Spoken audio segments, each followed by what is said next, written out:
Good afternoon, everyone. Thank you all for being here this afternoon. What a great turnout. That's really a reflection, I think, of today's speaker, who we're just so honored to have here today to talk about poetry and fascism. Yeah, very interesting connection.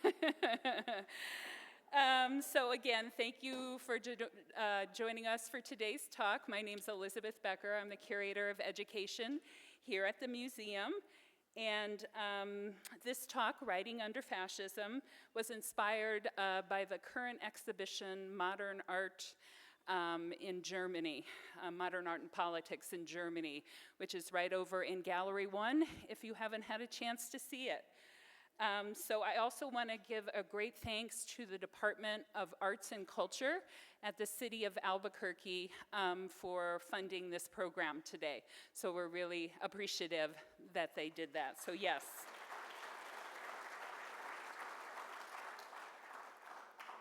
So I could be up here forever introducing our speaker, but she was so kind to give me a wonderful paragraph, so I'm going to be very brief. This will only give you a slight overview of her life's work, but poet, photographer, translator, and social activist Margaret Randall was born in New York City and grew up in New Mexico, taking active part in the Mexican student movement of 1968, and then living in Cuba for 11 years and Nicaragua for 4. Randall returned to the United States in 1984, only to face deportation when the government declared her writings against the good order and happiness of the United States. With the support of many, she won her case in 1989. Randall is the author of more than 200 books. Most recently, yeah, let's sink that in. Most recently, I Never Left Home, Poet, Feminist, Revolutionary, Artists in My Life, Wild Card, a selection of poems, and Letters from the Edge, Outrider Conversations, based on correspondence from long-time friends, which I imagine is really rich. She received the Poet of Two Hemispheres Award, and I'm sorry for my Spanish pronunciation here, from Poesa en Paralelo, Sarah, in Ecuador, and she received the Association of Writers and Writing Programs George Garrett Award, Albuquerque's Creative Bravo Award, and an honorary doctorate from the University of New Mexico,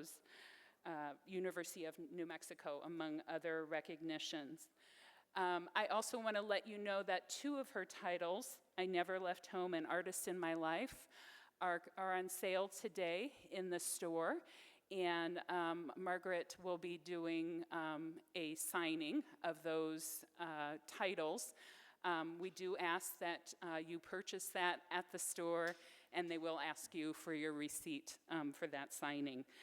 So without further ado, I'm going to welcome Margaret Randall to the stage.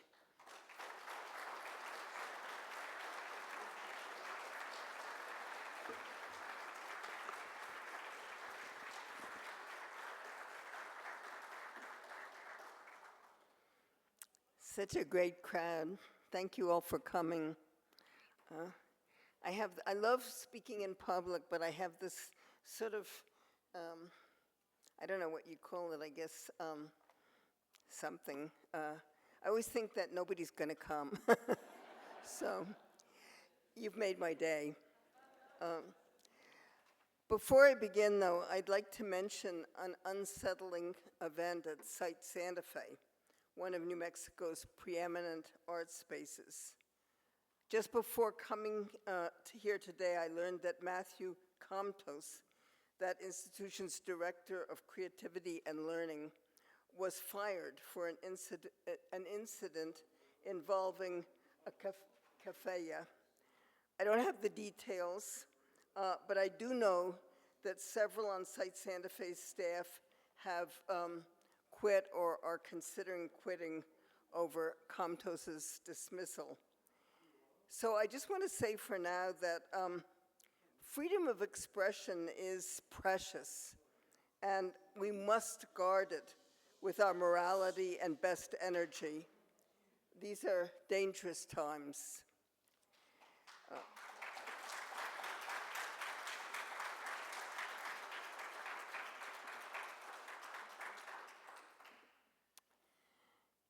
It's a great honor, as well as a challenging responsibility, to be speaking to you this afternoon in the context of modern art and politics in Germany, 1910 to 1945, the exhibition that is in the main gallery here. It's a profoundly moving exhibition, valuable for the way it's curated, the work it includes, and because it's also, of course, tragically relevant to our country today.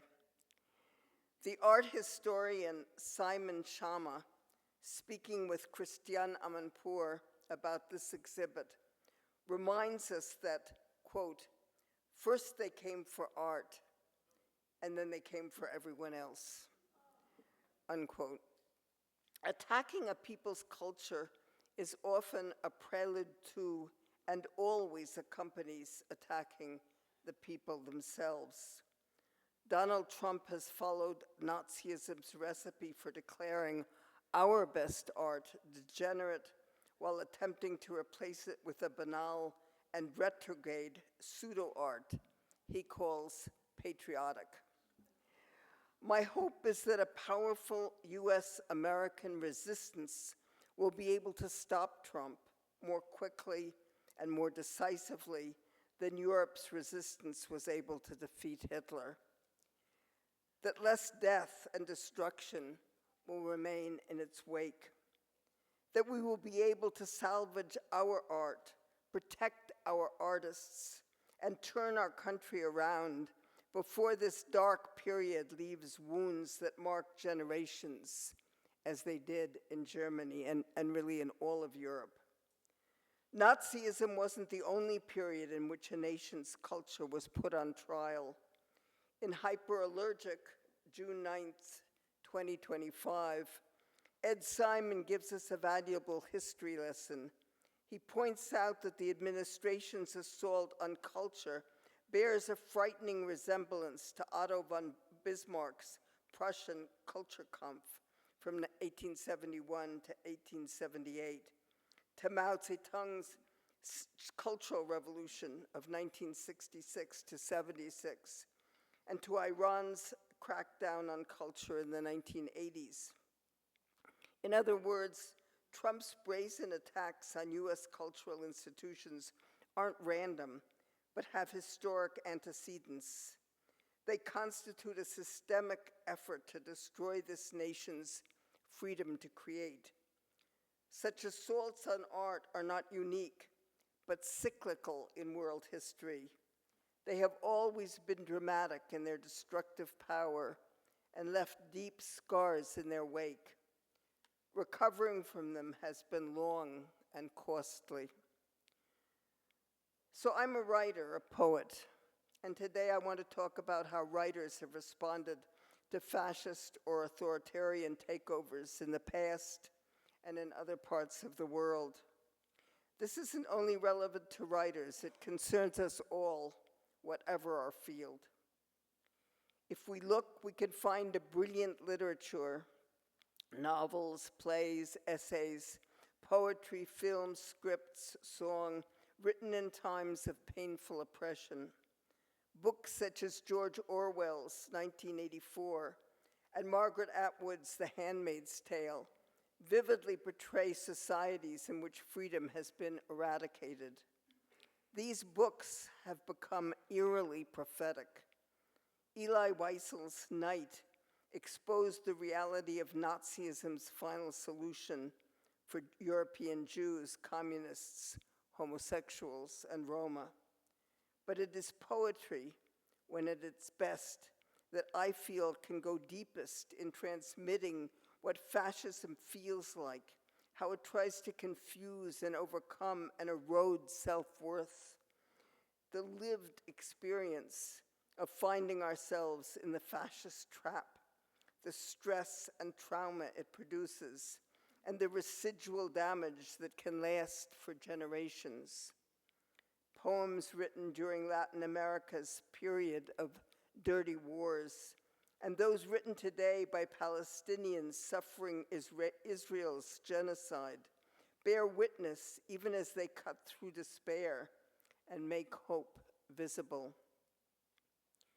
Bertolt Brecht, Germany, 1898 to 1956, lived through the dark eras of the First and Second World Wars and was at the height of his creativity during the Nazi Holocaust. His brief poem, Motto, asks and answers the question with which many poets are struggling today. Is it possible to write meaningfully of such periods? Can our words tell the story? The poem in its entirety reads, "In the dark times, will there also be singing? Yes, there will be singing about the dark times." In other words, even in the bleakest of landscapes, we can give voice to what is being perpetrated, and it's necessary as a form of witness that preserves our collective memory.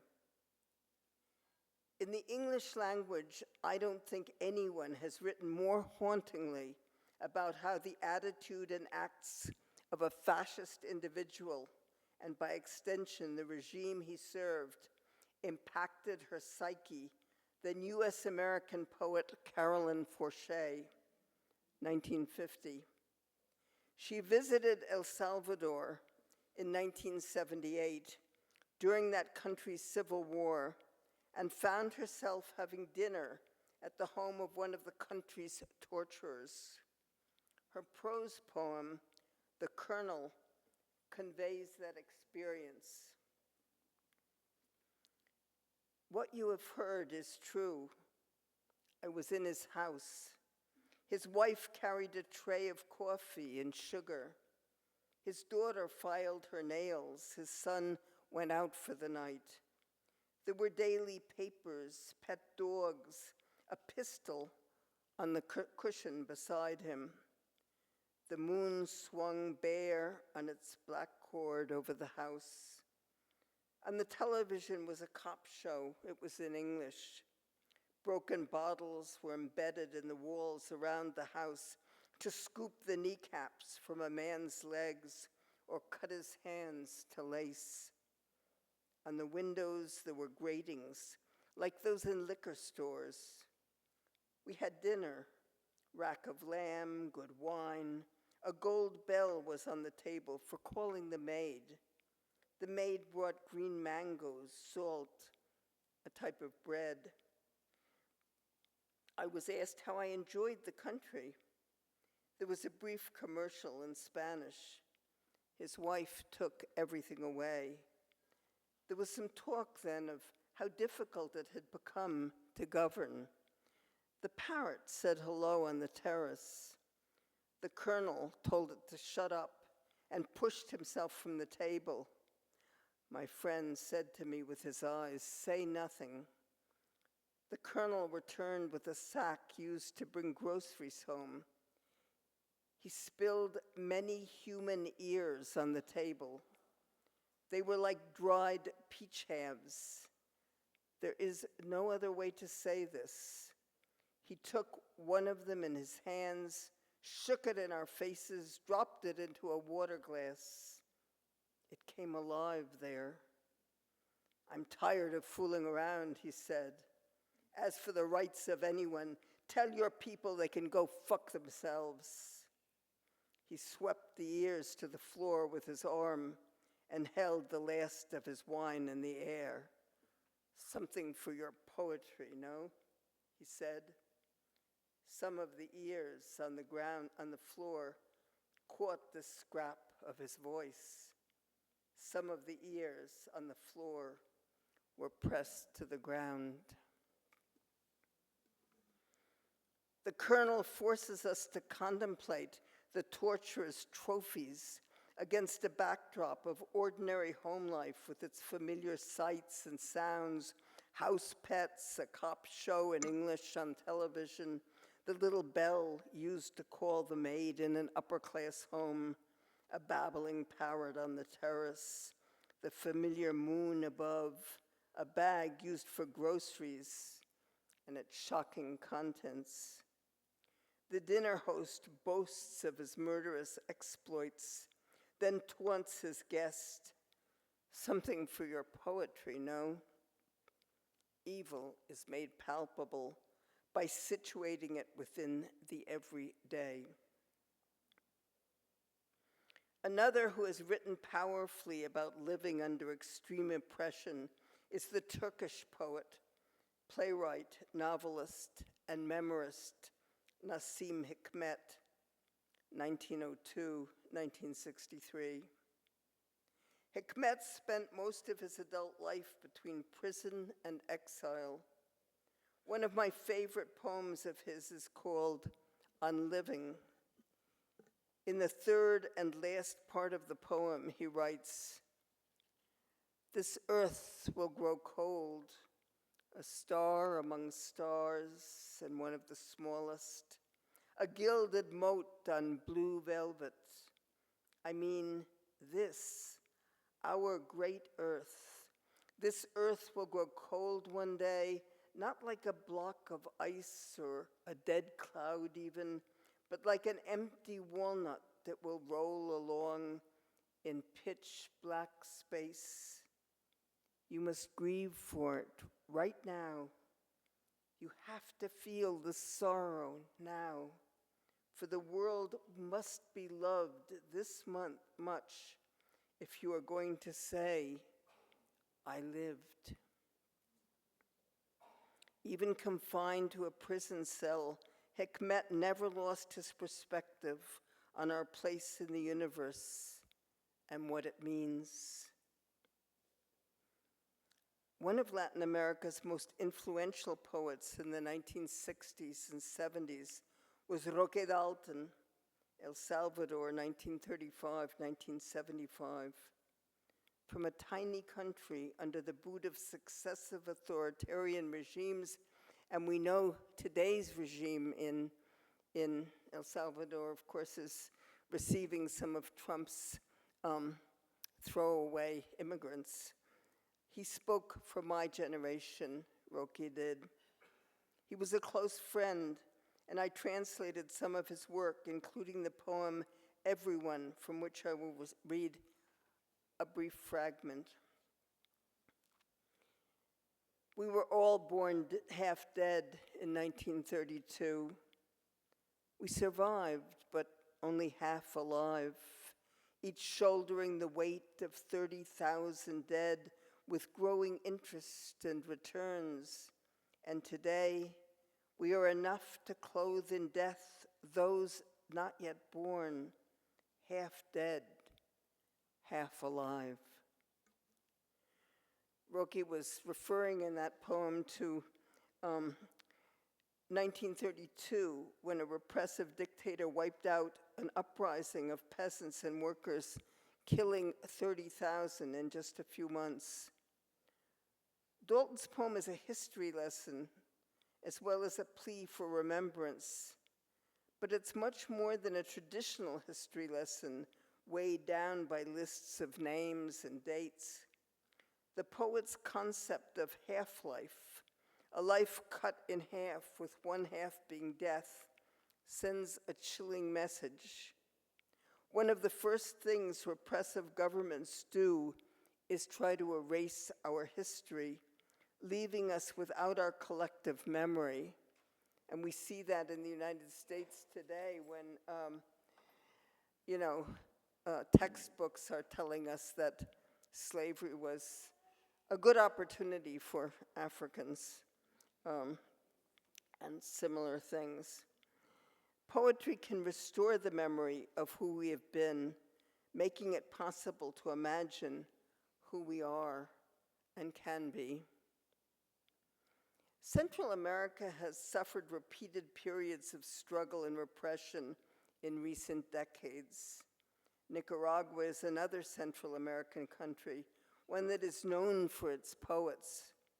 In 1979, a movement that called itself Sandinista, after Augusto Cesar Sandino, a liberator from the early years of the 20th century, succeeded in defeating the Somoza family's dynastic dictatorship.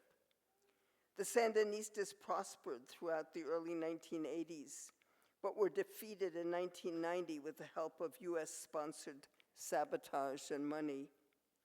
Today, two of those who once led that movement for social change have grabbed power and installed a vicious dictatorship that has taken control of the country and eliminated anyone standing in their way. Literally, all the major figures active in the original Sandinista movement, many of them writers, are now dead, in prison, or forced into exile. Ex-Sandinista leader and poet Gioconda Belli is living in Spain. In December of last year, she wrote the following poem, which I translated, and it's called Exile. Pain soaks my memory in acid that dilutes the images of a life no longer mine. Like old daguerreotypes, those rooms where I was me and also another assault me day after day. In their sepia, I see myself as someone time devoured and left transparent. Who do I become when I sculpt myself in wax? Other maps, other street corners, but forever distant noises and events jolt the hammer in my ear with that atrocious evolution of the country whose shell I hold between my ribs. Yesterday I went to the opera at Madrid's Royal Theatre, still immersed in the memory of Donizetti and his chorus. I emerged into the plaza, saw the royal palace, walked to my new home. I'm startled by the city's beauty, words falling from the lips of those around me. I think I love them because their conversations ring of life without horror or persecution.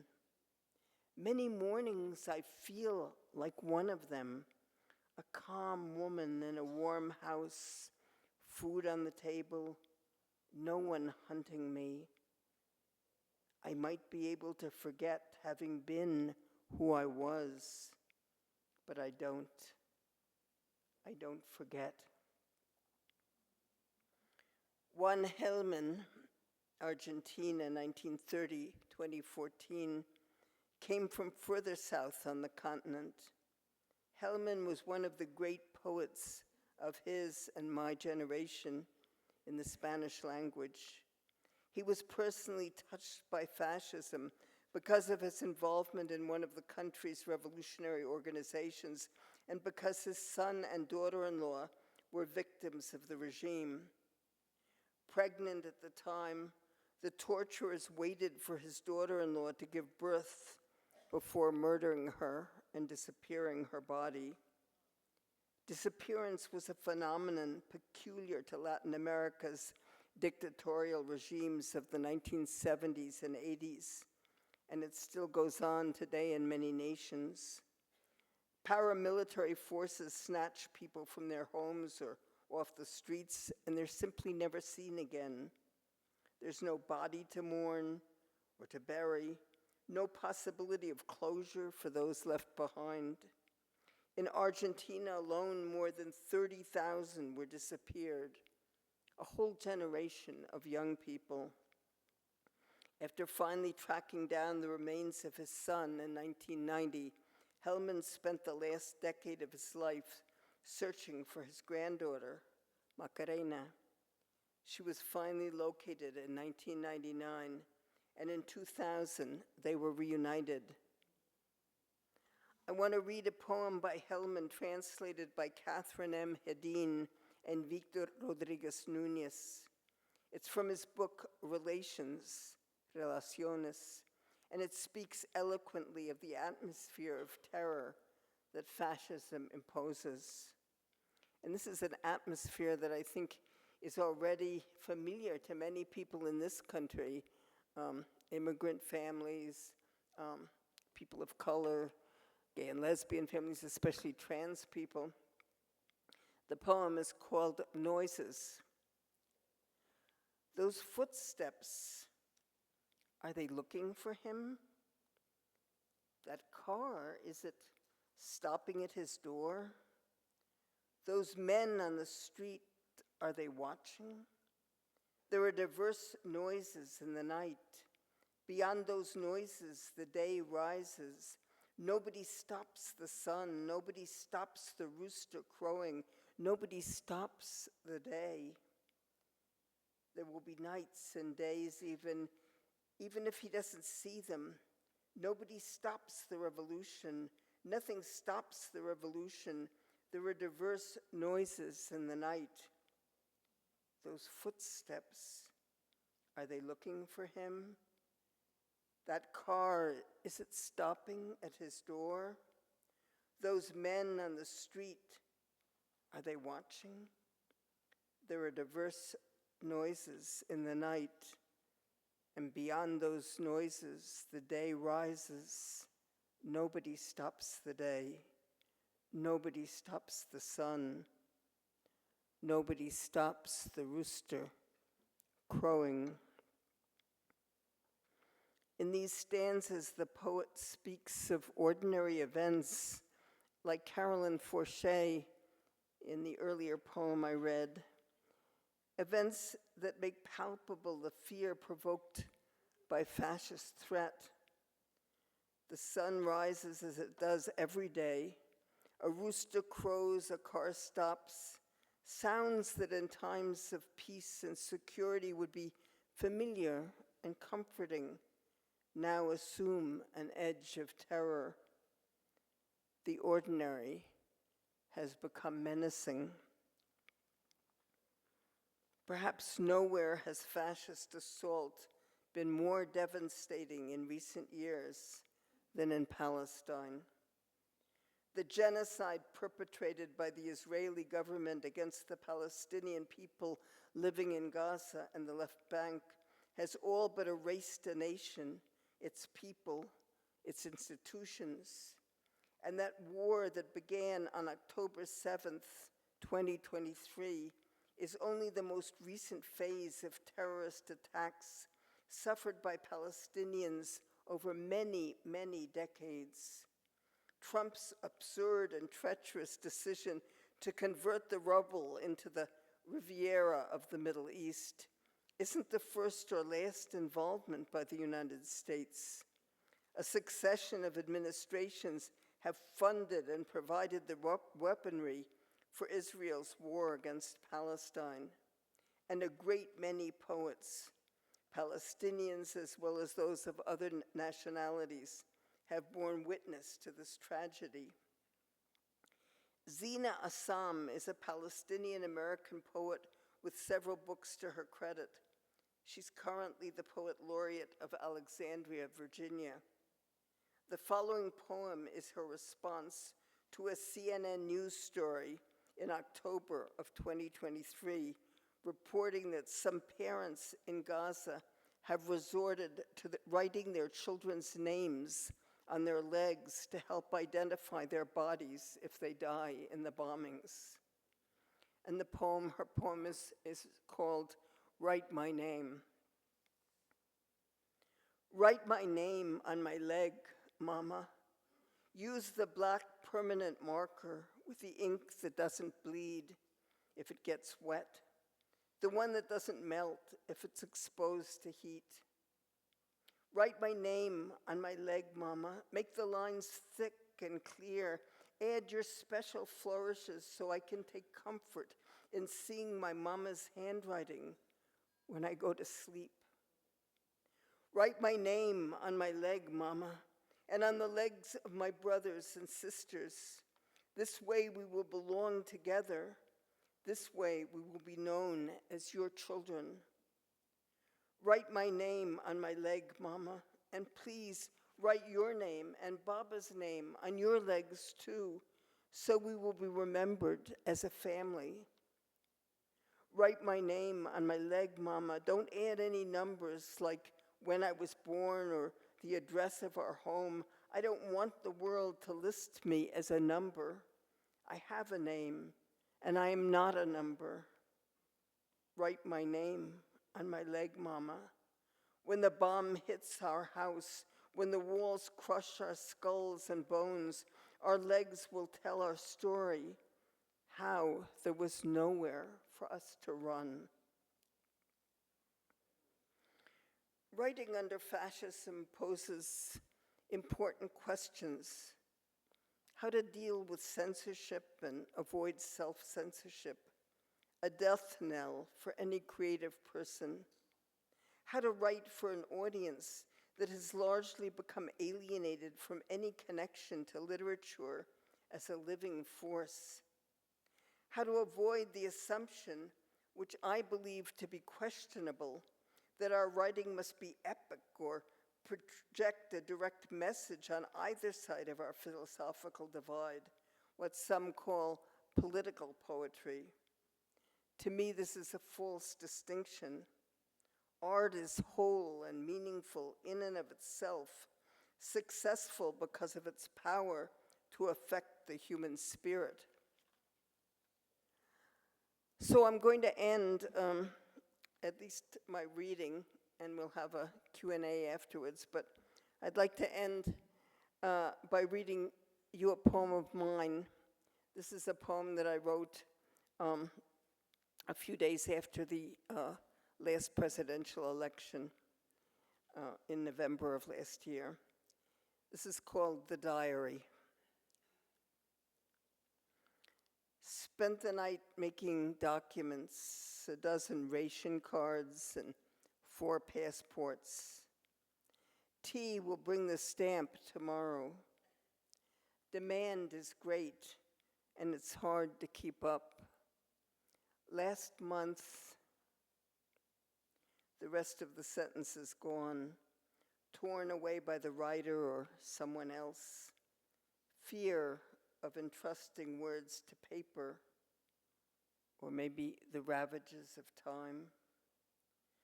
Initials stand in for names. The letter T appears on almost every page. Menace presses against my throat. It rained yesterday and I couldn't complete the deliveries. Warn T about S, who has been asking questions. 3 pages later, T has disappeared. His apartment is empty, but the lights were on all night. When I asked the woman next door, she said she didn't know. Not a proper diary with pages assigned to days of the week and months of the year, but a simple notebook called into duty by necessity. I don't know who kept this diary, found in a house that has had many occupants. It comes from another country, a different time, yet breathes like an avalanche of warning. Relegated to an attic for decades, it is a chance discovery among old clothes, musty books, and other discards that have outlived their use, threatened by cobwebs, rat feces, and a leaky roof. It conjures memories of a war we no longer remember, perhaps one that promised to be the last, then broke that promise many times over, as if killing could bring peace. Wounds heal. Dates, too, are entered by hand, but never a year, only the number of a day, the name of a month. I know I will never find every piece of the puzzle. never be able to write an ending that satisfies. 10 January, today we lost R. Someone saw her marched with others to one of those trains without windows, transports headed nowhere. This page exudes a warning. Pressure compresses my lungs, hovers on my lips, making speech impossible. Beside the diary, a small cigar box holds photographs, ordinary snapshots of ordinary people, none older than 30, yet no children. No one smiles. A man stands on a bridge, an ornate public building behind him in fading light. A young couple holds hands in a city park. 2 women on a bench, sisters or lovers. The erasure of memory returns us to where we were, stranded in an endless spiral that can only lead to grieving repetition. I close the diary, return the photos to their box, then go out and buy a notebook, spread its resilient spine with trembling hands, and begin to write. 27 January 2025. G and R received the letter. Someone slipped it under their door last night. We have organized message drops. As all the selections I've included here illustrate, a poem works by virtue of its ability to lift us out of complacency, to let us see and feel through the smokescreen intentionally erected to keep us in line.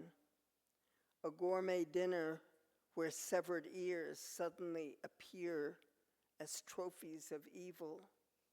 Children's names written on their legs so their mutilated bodies can be identified.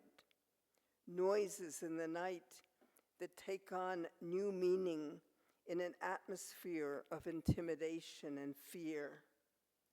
Subtle or direct, ever present, and meant to keep us off balance, afraid, entering our consciousness through everyday events that have been indelibly altered by the forces that would diminish or destroy us.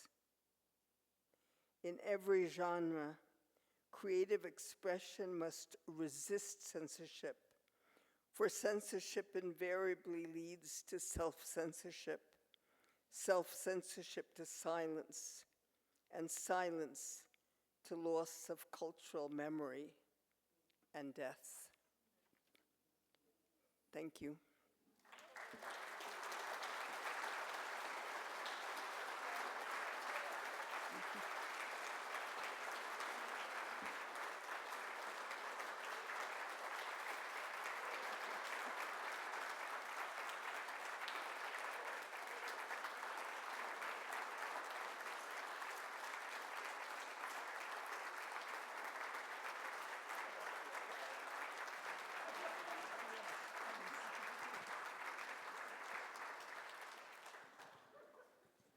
Thank you so much. And I just want to thank all the poets who wrote. Is this not on? I think you just have to get a little closer, this one. Is it okay now? Better, great. Thank you. No, I just want to honor the poets whose poems or fragments of poems I've read, and invite you to turn this into a dialogue. I hope people have questions or comments, and we can talk. Thank you. Thank you. Yeah, we're using the microphone for any questions, so if you'll just raise your hand, I'll bring the microphone to whomever has any questions. I see one right here. I'm sorry, we have to use, I'm sorry, we use microphones, please. Just one second, there's a question over here. Hi, as someone who's seen fascism and the political environment that we are entering in, how scared are you, or how parallel do you feel? Like, what level of alert do you have for what we're experiencing now as for some of us who've never experienced something like that? Let me make sure that I understand your question. What level of alertness was that your question?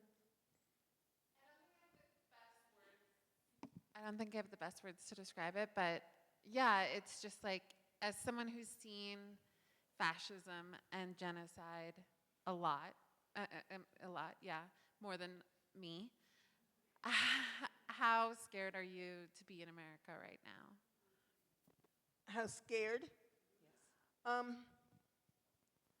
I'm scared and I'm not scared. I mean, I'm scared because in a daily way, in an everyday way, this is already, we're not, I don't think of us as entering this situation. I think we're in it, and it affects all of our lives, and of course, it affects the most vulnerable communities most, and there are probably people in this room who belong to those communities. But I think that, so yes, I think it's very natural to be scared, and it's not something to be ashamed of or to allow to paralyze us. And I also think that there's no sort of blanket rule for this time. Each of us is different. Some of us are supporting children or grandchildren. Some of us need jobs desperately and can't afford to lose those jobs. Some of us are retired and therefore freer and, more able to, and some people just don't have the constitution to confront this sort of on the front lines. But there's all kinds of things that we can do, from a simple act of kindness, from seeing somebody else, from making sure our neighbors are okay, to, the larger question of trying to vote in people who, will give us at least some space to maneuver, right? So, I think it's just a question that each person has to answer for her or himself or their self, and decide what course of action is possible. And nobody should be, I think, trying to encourage other people to do things that they can't. I think there's a role for everybody. And, it's okay to be afraid, but it's natural to be afraid. But I just hope that that's not going to, that fear won't stop us. And there was a question here. I don't have a question, and I don't use a mic. I'm sorry. I don't need a mic. Please. I think she, Yes. Linda, I think, yeah, I appreciate that. I think she's asking you to use her mic because they're recording this. Is that why? Because I can talk to the back. Yeah, I think, Yeah. I'm a storyteller. Yeah, if you don't mind, we are recording. Okay, I think you can still hear me, but I mean, it's like, this is, never mind. I won't. No, it's just like, let us do what we can do. Let me be uniform. I think, even I understand what it's doing, but even if the mic, let me decide. It's like you're taking my decision away from me. And that's just how I feel. And I feel as I just read a poem, that says what I say all the time. I'm a black woman in America. I have a different experience. And when I was in Spain looking at Gurnia and the kids were all around, they say, move out the way. I said, honey, you don't know who I am. I'm a black woman from America. So I am in a different place, and I appreciate you saying that all throughout this discussion about let people who are who they are be who they are. So I thank you.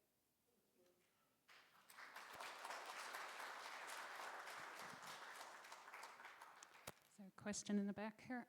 Okay.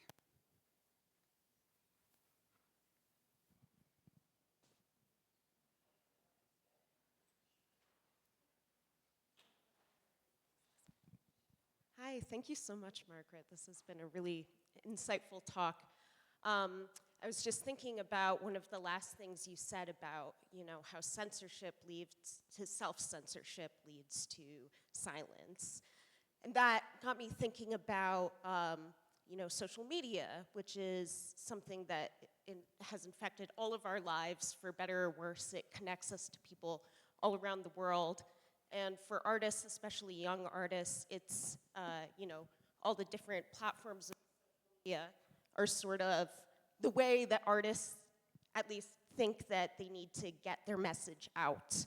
But as we know, these corporate-owned social media sites are full of censorship to the point where people can't say things like killed, they have to say unalive or something like that. And so it is a very limiting space, social media, but it is still, for young artists especially, the main platform that people look to. I wonder if you have any advice for artists and writers who feel sort of beholden to social media and how that affects, the work, the creativity that's coming out and that is available to the public.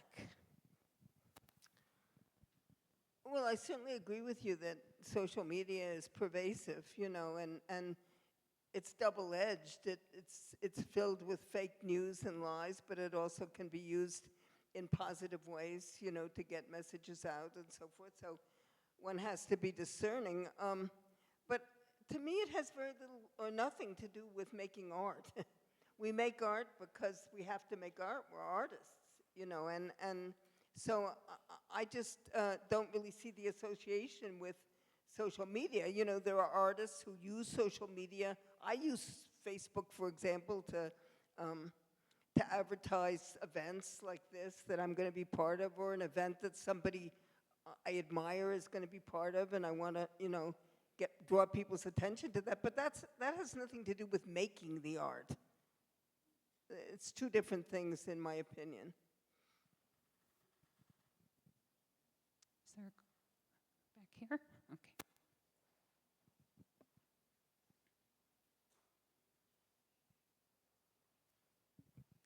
Hello. My question was just, how do you think younger generations can fight against fascism in the United States?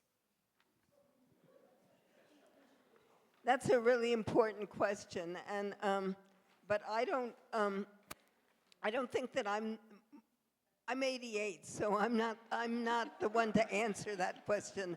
I'm waiting for you, of your generation, to show me what you can do to get us out of this mess, and I hope that you have ideas that are.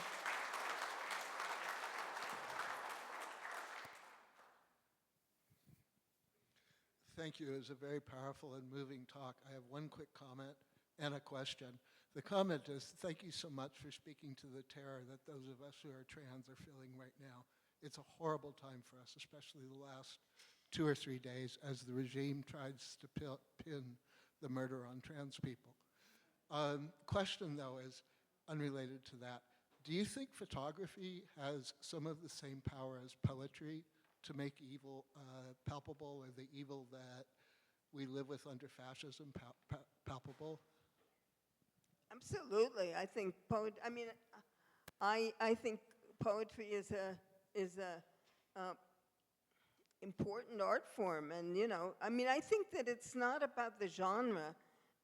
Poetry, painting, music, novels.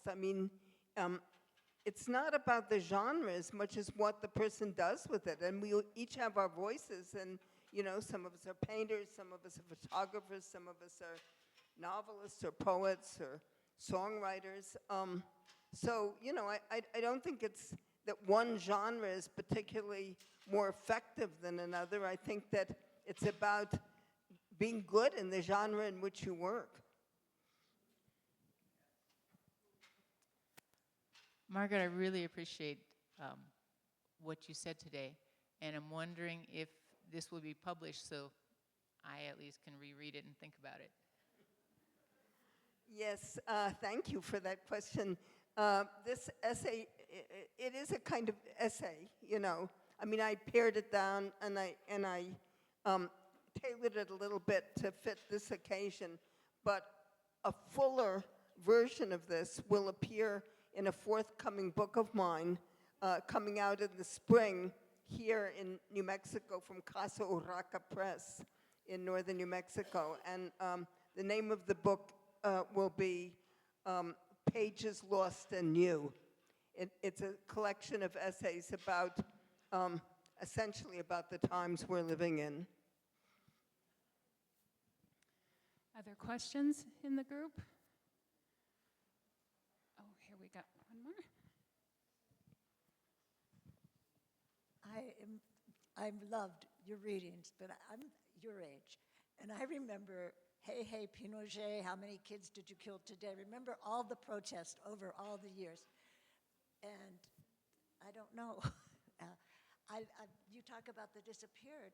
Do you know people that ICE picked up? Some of them are gone from this country. Their families can't even find them. I mean, it's the same thing. And I don't think we're protesting enough.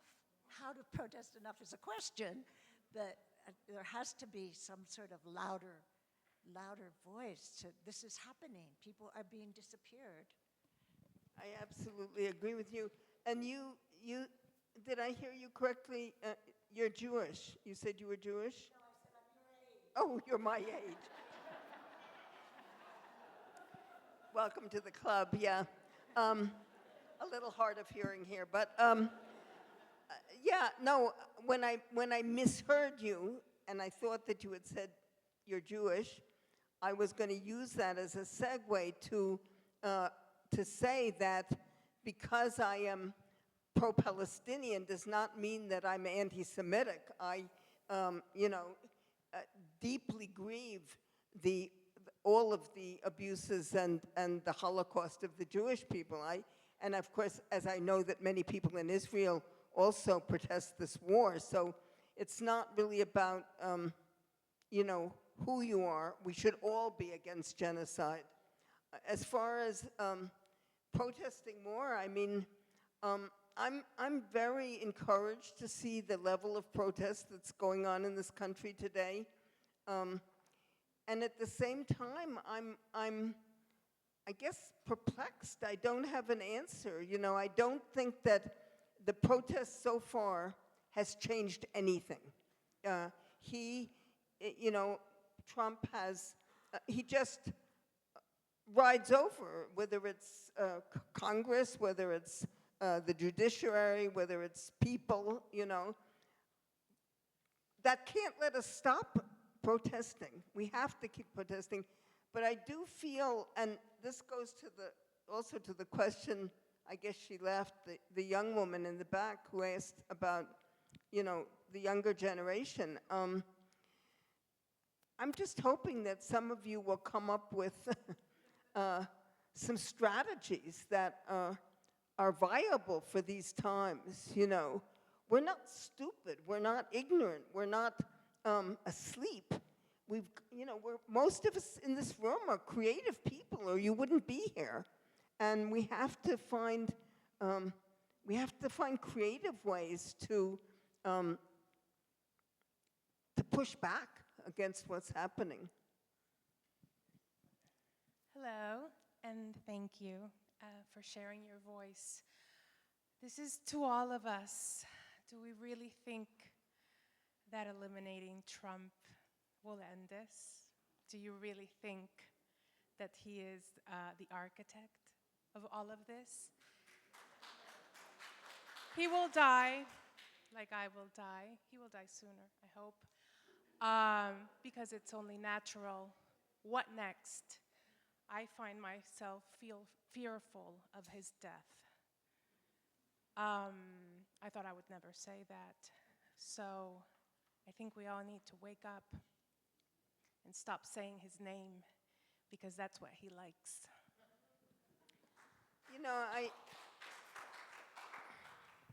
I find your comment very interesting, because I have that same feeling. I plead with my friends not to post photos of him and constantly mention his name. And I agree with you, it's not one person. It's a movement. It's a retrograde dangerous movement. And if it wasn't him, it would be other people. And of course, there were people around him who were, as fascist as he is. I guess the question that I ask myself is, what is it about humanity, in which I include myself? Is it a gene? Is it, what enables us as human beings to, or not even enable, but provokes us? On the one hand, we've created such beauty and such wonder, and on the other hand, just to keep on killing and using violence as, is it something inherently wrong with the human race?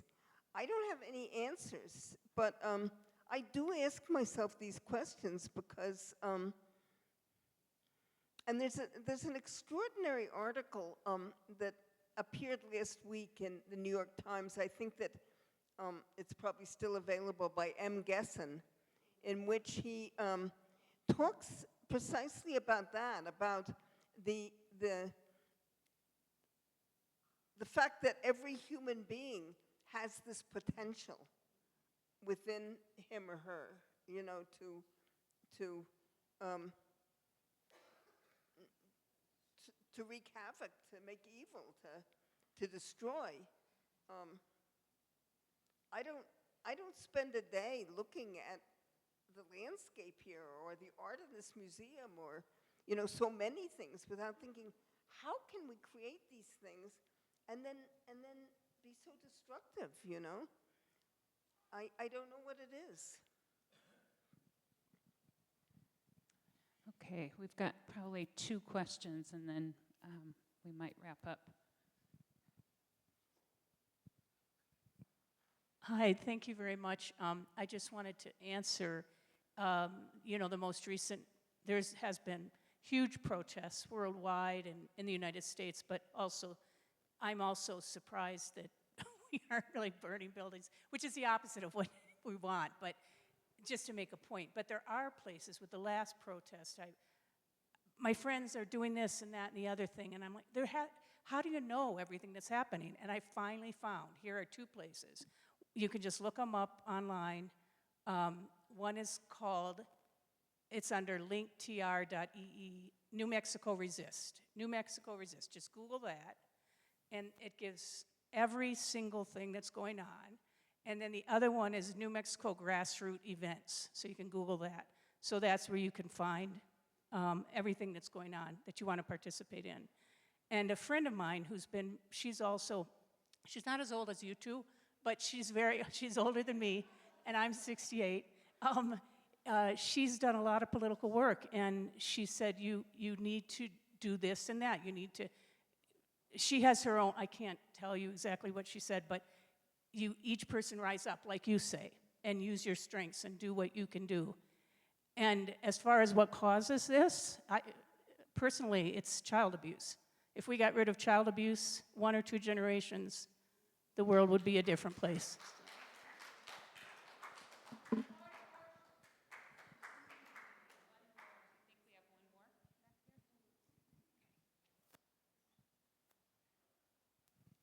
I could be wrong, but I thought in the introduction to you, you said you were deported as a U.S. citizen, and I had a couple questions. One is, where were you deported to? And number 2 is, you obviously are strong enough to still have your voice without being fearful.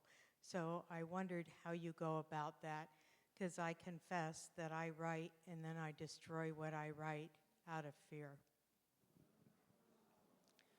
I think that thank you for that question. I think that when people talk about my immigration case these days, it was a very complicated case, and so in an effort to condense it, we might have given you the wrong impression. I was not deported. I was ordered deported. When I came back to this, I was born here, and I had U.S. citizenship, and then I moved to Latin America, and in Mexico in 1967, I took out Mexican citizenship. I was married to a Mexican. I had Mexican children, and I thought that, that marriage would last and I would stay in Mexico. And so I took out Mexican citizenship not as a political act at all, but just to, be able to have an easier time getting a job and so forth. So that when I came, and in that acquisition of Mexican citizenship, I inadvertently lost my US citizenship, because at that time, this is no longer true, but at that time, if you took out citizenship in another country, you lost your US citizenship. So when I came back to the United States in 1984, many years later, I had to apply for a green card and go through the whole procedure that any immigrant would have to go through to get residency. And then, of course, I wanted to go ahead and retrieve my citizenship. The U.S. Immigration and Naturalization Service invited me into a small room, and they had 7 of my books open on a table and underlined with yellow magic marker, and underlining opinions expressed in some of my books which disagreed with the U.S. position in Vietnam, the U.S. position in Central America, and so forth. And on that basis, the U.S. government ordered me deported.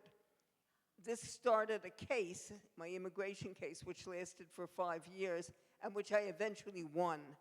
So I was not deported, and I have no idea where they would have deported me to had I been deported, but that didn't happen. This was all under Reagan. So it's interesting to note that I won my case under a very conservative president, and yet, of course, today I would not win it. So that's the story in short form. And I think the second part of her question was about how do you find your voice to be able to speak in these times, I think. Right. Sorry, I forgot the second part of your question. I'm not a good person to ask that, because I don't fear speaking. I have never feared speaking or writing. It's just not in my nature. I have fears, like we all do, but that's not one of them. So I don't have to battle with that, fortunately for me. I don't know how I would deal with that if I was afraid to speak. And also, it depends on where you are and the moment in history. If speaking meant you were going to be taken to a concentration camp, I'm sure I would have been as frightened as the next person and as silent as the next person. So, I'm fortunate to have lived in a country, the United States, that up until this point, it has been possible to express differences of opinion. And that's one of the things that we're losing today. And that's what's so tragic, one of the things that's so tragic about this time.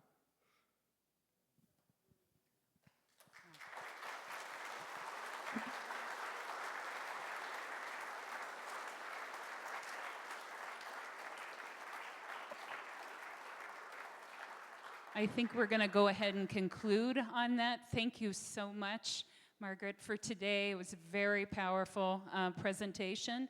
And don't forget, those books are on sale in the store, and we'll meet you there in a little bit. Thanks.